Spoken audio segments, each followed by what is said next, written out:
According to the Baltimore Sun, the hackers are seeking payment in the hard-to-trace digital currency known as Bitcoin. They're offering MedStar officials a choice. Send 3 Bitcoins, which is about $1,250, to unlock a single infected computer, or 45 Bitcoins, about $18,500, to unlock all computers.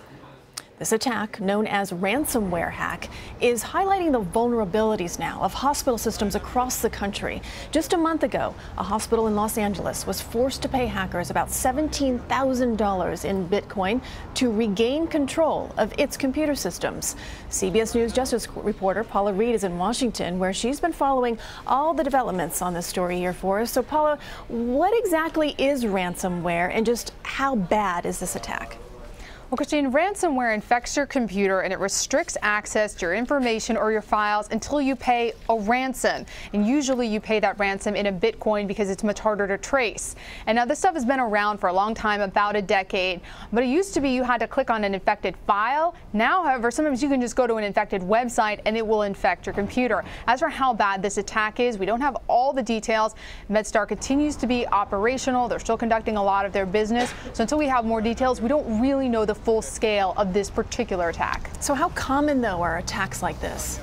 They're increasingly common, and that's because it works. People pay. Now, especially vulnerable are small businesses, because if you're a small business, you only have a few employees, you have that one client list. If you don't have access to that, you're apt to pay very quickly. You may be more reluctant to go to law enforcement, may not know who to go to, may worry about bad publicity. So the FBI has been adamant that people come forward as soon as this happens, because there are increasingly aggressive strains that they're continuing to see. MedStar has not publicly confirmed that this was a ransomware attack, but the evidence suggests that it is. So why would they not want to acknowledge that?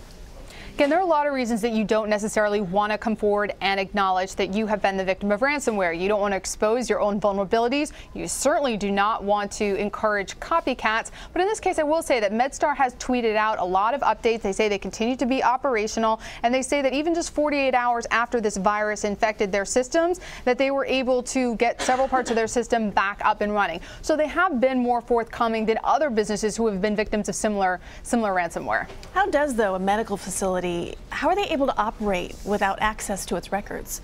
It's a great question. It certainly poses lots of operational challenges. Now, MedStar did say that within 48 hours, they were able to reestablish some of their systems. And they also tweeted out a few statistics that I think give you a sense of how well they're able to conduct their operations. They say they've been able to treat about 3,000 patients a day in their 10 hospitals. Over 2,400 people went to the emergency department, almost 800 surgeries, and 72 babies. Ransomware cannot stop babies from being born. No. So it seems though even though they have some operational problems, they're still able to carry out most of their primary missions. No, when the baby's ready, Paula, it's coming. There's no doubt about that.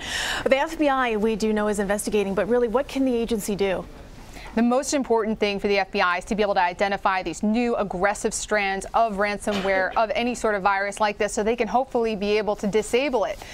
In the past, about 2 years ago, they were able to take down one called CryptoLocker. That was a highly sophisticated ransomware, and that was considered a huge victory for the FBI to be able to disable that had really been plaguing lots of businesses and individuals across the country and across the world. But going forward, Christine, this is the new frontier for criminal conduct, is cyber, and ransomware is increasingly a concern for federal and state law enforcement. Paula Reid in Washington. Thanks, Paula.